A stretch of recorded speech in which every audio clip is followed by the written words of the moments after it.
ও ভাই এনা সিলিমপুর মেডিকেলে যাবা নাকি? হ ভাই জামু, ভাড়া পড়বি 200 টাকা।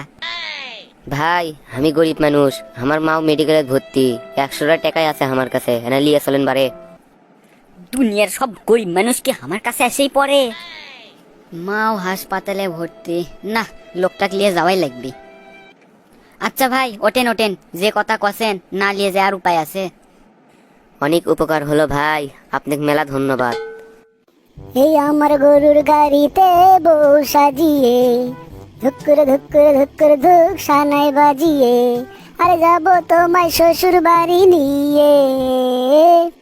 ভাইয়ের কোমা খুব খুশি খুশি লাগিচ্ছে। হ ভাই সবসময় হাসি খুশি থাকারই চেষ্টা করি। তাহলে বেন কামাই টামাই ভালোই হয় আপনার? না ভাই, মানুষের গাড়ি ভাড়া চালাই, কোনো মতে সংসার চলে আর কি, তাও আলহামদুলিল্লাহ। ভাই মেডিকেল চলে যাচ্ছে, নামেন। আচ্ছা ভাই নামে দেন, আল্লাহ আপনার ভালো করবি। কেরে সোরা, মমইন হোটেল যাবো? হ স্যার, যাওয়ার জন্যই তো বসে আছি। তা ভাড়া কত লিব হিনি? 1000 টাকা পড়বি স্যার। কোষ কি রে, এর থেকে এটি 1000 টাকা ভাড়া চাচ্ছি তুই? তোর মাথাটা ঠিক আছে নাকি? ও মুড়ো গেলে আসার সময় প্যাসেঞ্জার পাওয়া যায় না, তেল খরচ তো ঠিকই হয়, সেজন্য ভাড়া ডবল। তা অবশ্য তুই ঠিকই কছু। আচ্ছা চ তাহলে, কি আর করার। তে স্যার মমিনের কিসের জন্য যাচ্ছেন, কোনো প্যাটি ট্যাটি আছে নাকি? হরে একটা পার্টি আছে। তে স্যার আপনার বাড়ি ঘুটি? বাড়ি আমার বৌগ্রতি। স্যার কি কোনো বড় চাকরি টাকরি করেন? এ সোরা, সেই থেকে দেখিচ্ছি তুই দুনিয়ার প্রশ্ন করে যাচ্ছু। তুই ড্রাইভারের লাগান থাক, তুই কিসের কথা প্রশ্ন করিচ্ছু? না স্যার, মুখ বন্ধ করে আর কতক্ষণ থাকা যায়, এ জন্য না গল্প করার চেষ্টা করছি। তোর সাথে গপ্প করার মতো সময় আমার নাই, আমি একটা গুরুত্বপূর্ণ কাজ করিচ্ছি, তুই চুপচাপ গাড়ি চলা। সরি স্যার, ভুল হয়ে গেছে, আমি বুঝতে পাইনি আপনি কাজ করিচ্ছেন। স্যার আপনার কি গুরুত্বপূর্ণ কাম শেষ? কে কি আছে? না, কাম শেষ হলে দুটো কথা কোনোহিনি। তোর তো সাহস কম লয় রে, তুই ড্রাইভার হয়ে দেখিচ্ছি তুই ভিআইপি সাজার চেষ্টা করিচ্ছু, তোকে বারবার করছি তুই চুপচাপ গাড়ি চলা। কথা গাওত লাগে না হে বেয়াদব? স্যার ভুল হয়ে গেছে স্যার, কিছু মনে করেন না। তে স্যার ভাড়াটা দেন। তুই সারা রাস্তা যে জলানটা জ্বলাছু, আবার ভাড়া চাচ্ছু? এটা আবার কেঙ্কা কথা বলেন স্যার, আপনার সাথে না 1000 টাকা চুক্তি হচ্ছে, তো সে টাকা দিবেন না?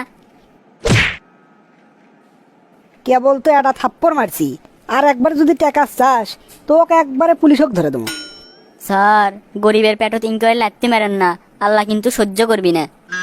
তুই সরছু আমার সামনে থেকে, না পুলিশক মোবাইল কর্ম? হাই হাই হাই হাই রে, আমার সর্বনাশ হয়ে গেছে রে।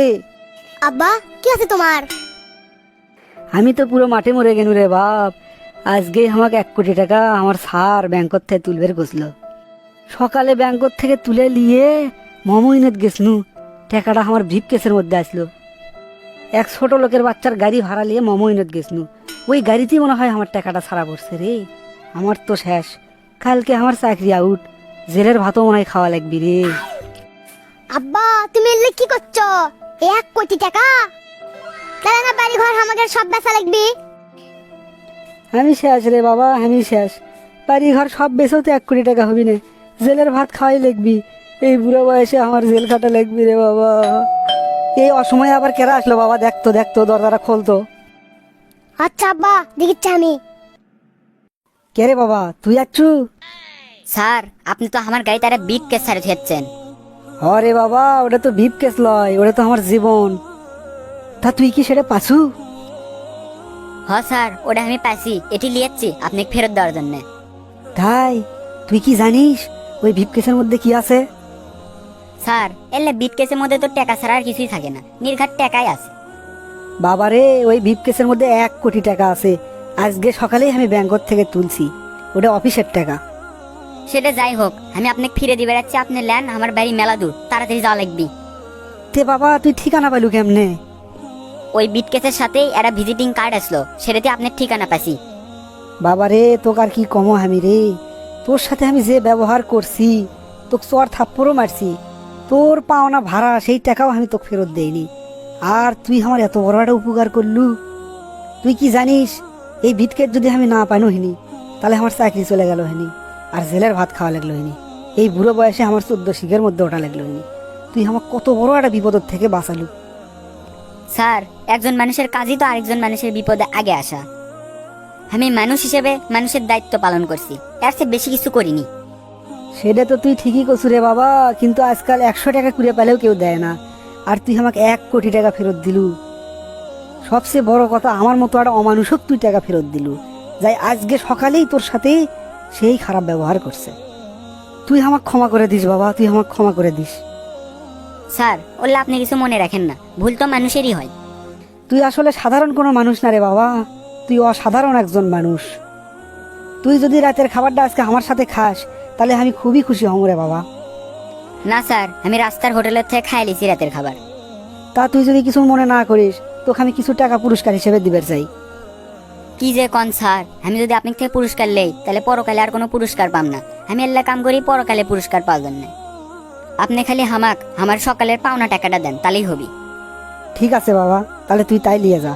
আর একটা কাজ করিস, তোর কথাবার্তা শুনে তোকে ভালোই শিক্ষিত মনে হচ্ছে। আমি মোটামুটি বড় পোস্টেই চাকরি করি রে, হাজার হাজার লোকজনক আমার নিজের হাত দিয়ে চাকরি দিছি।